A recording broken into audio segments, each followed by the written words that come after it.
राज्यसभा में चुनाव सुधारों पर चर्चा के दौरान कांग्रेस सांसद अजय मकान ने चुनावी प्रक्रिया की निष्पक्षता और गंभीर पर सवाल उठाए। जी हां, उन्होंने कहा कि किसी भी लोकतंत्र के लिए लेवल प्लेइंग फील्ड, पारदर्शिता और विश्वसनीयता जरूरी है, लेकिन वर्तमान में तीनों कसौटियां कमजोर दिख रही हैं। मकान ने आरोप लगाया कि 2024 में चुनाव से पहले कांग्रेस के बैंक खाते सीज कर दिए गए, जबकि बीजेपी का फंड 10,107 करोड़ तक पहुँच गया। उन्होंने हरियाणा और कर्नाटक में वोटिंग डेटा व सीसीटीवी फुटेज पर उठे विवादों को भी पारदर्शिता पर बड़ा सवाल बताया। विश्वसनीयता पर बोलते हुए उन्होंने कहा कि चुनाव आयुक्त को दी गई पूरी इम्यूनिटी लोकतांत्रिक जवाबदेही को खत्म करती है। जी हां, मकान ने आरोप लगाया कि आचार संहिता के नाम पर विपक्षी राज्यों की योजना रोकी गई, जबकि बिहार चुनाव में एनडीए सरकार ने सीधे लाभ हस्तांतरण किया। उन्होंने कहा कि विपक्ष के लिए रेवड़ी और सत्ता पक्ष के लिए जन कल्याण, यह दोहरा मापदंड स्वीकार नहीं है।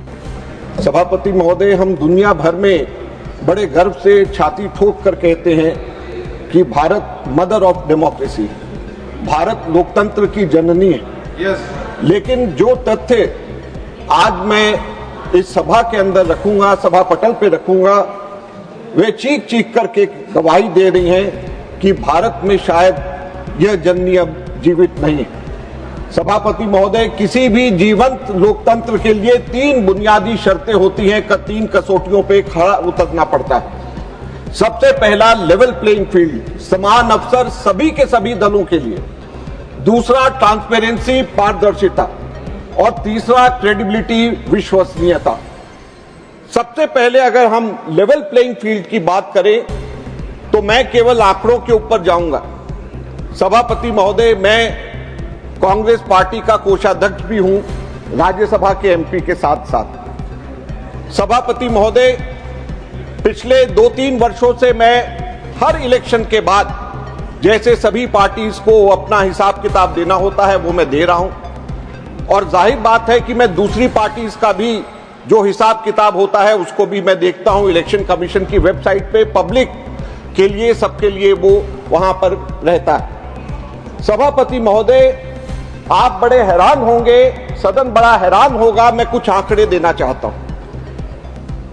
हर इलेक्शन के बाद हम ये बताते हैं कि कितना पैसा खर्च हुआ, और साथ में ये भी बताते हैं कि कितना पैसा हमारे बैंक अकाउंट के अंदर है। और ये लेवल प्लेइंग फील्ड की बात इससे निकल करके आती है।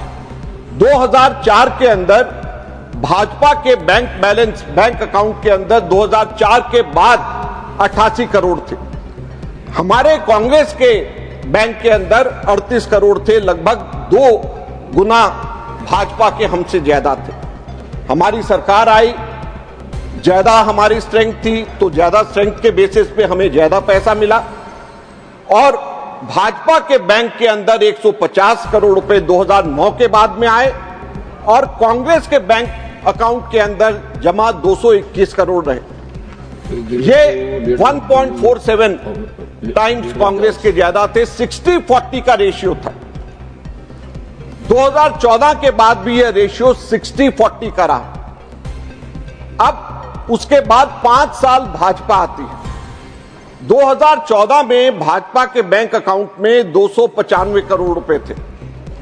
2019 में 295 से ये जंप करके कितना हो गया? 3,562 करोड़ रुपए केवल 5 वर्षों के अंदर। और साथ साथ में कितने गुना कांग्रेस से ये आगे हुआ? 11 गुना कांग्रेस से ज्यादा हुआ। कांग्रेस के 315 करोड़ रुपया कांग्रेस के अकाउंट में था। रेशियो क्या था? 60-40 से कम होकर के ये रेशियो बन गया 90-8 का। उसके बाद में 2024 आता है, और चौंकाने वाली फिगर, सभापति महोदय, 3,562 करोड़ से बढ़कर के भाजपा के खातों में कितने पैसे भाजपा के अकाउंट में है? 10,107 करोड़ रुपया। 10,107 करोड़ रुपया। और कांग्रेस के 133 करोड़ रुपया।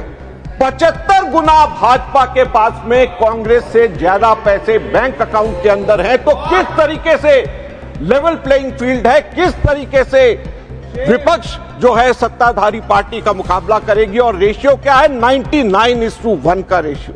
99:1 के रेशियो में ऑपोजिशन का और रूलिंग पार्टी का पैसा बैंक अकाउंट के अंदर जमा है। किस तरीके से आप सोचते हैं कि लोकतंत्र जिंदा होगा, किस तरीके से आप सोचते हैं कि लेवल प्लेइंग फील्ड यहां पे होगा, ये हम लोगों को समझ नहीं आता। सभापति महोदय, सिर्फ यहीं तक नहीं बात खत्म होती। 2024 के चुनाव से पहले 16 मार्च को चुनाव डिक्लेयर हुआ और उससे एक महीना पहले 13 फरवरी को कांग्रेस के सारे खाते फ्रीज हो जाते, सारे खाते सील हो जाते और इलेक्शन कमीशन को हम लिखते हैं, कोई जवाब उसका नहीं आता। इनकम टैक्स डिपार्टमेंट कांग्रेस को 210 करोड़ रुपए का नोटिस देता और 210 करोड़ का नोटिस देता है, सारे खाते सील हो जाते हैं, चुनाव डिक्लेयर हो जाता। उसके बाद हमारे बैंक अकाउंट से 135 करोड़ रुपया इनकम टैक्स अपने आप बाहर निकाल लेती है और उसके बाद में हमारे खाते 23 मार्च को खुलते हैं, जबकि इलेक्शन डिक्लेयर 16 मार्च को हो चुका है। हम लोग किस तरीके से इलेक्शन की तैयारी करेंगे, किस तरीके से प्रमुख विपक्षी दल इलेक्शन की तैयारी करेगा? लोकतंत्र की रक्षा करना हम सबका फर्ज है।